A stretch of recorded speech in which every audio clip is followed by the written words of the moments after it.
உங்களுக்குன்னு proper setup இல்லை strategy வச்சு தான் ட்ரேட் பண்ணுறீங்களா? எப்போவுமே எவ்வளோ மணி மேக் பண்ணுறீங்க அப்படிங்கிறத விட எப்படி மேக் பண்ணுறீங்க அப்படிங்கிறது ரொம்ப முக்கியம். அதாவது how you make money is more important then how much. எவ்வளவு அப்படிங்கிறத விட எப்படி மேக் பண்ணுறீங்கிறது ரொம்ப முக்கியம். மணி அதாவது பணம் ஸ்கேலபிள், அளவிடக்கூடியது. ஆனால் ப்ராசஸ் அப்படி கிடையாது. Process not scalable. ப்ராசஸ் ரொம்ப முக்கியம். மணியை காட்டிலும் ப்ராசஸ் ரொம்ப முக்கியம்.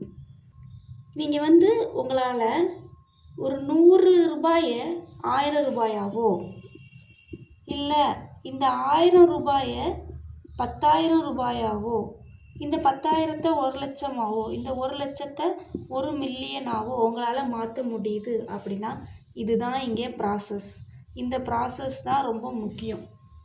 நீங்கள் அப்படின்னா நீங்கள் எங்கே ஃபோக்கஸ் பண்ணணும் அப்படின்னா உங்களோட ப்ராசஸில் ஃபோக்கஸ் பண்ணணும். உங்களோட சிஸ்டம் டெவலப் பண்ணுறதுல ஃபோக்கஸ் பண்ணுங்கள். உங்களோட ஸ்ட்ராட்டஜி பில்ட் பண்ணுறதுல ஃபோக்கஸ் பண்ணுங்கள். மணியிலிருந்து டிட்டாச் ஆகி போய் இருங்க. இதுக்கு முன்னாடி எப்போவாது மானிட்டரி வேல்யூஸ், அதாவது பண மதிப்புனால் எங்கேயாவது எப்போவாது அஃபெக்ட் ஆகிருக்கீங்களா அப்படின்னு சொல்லிட்டு எனக்கு கமெண்ட் பண்ணுங்கள். தேங்க்யூ.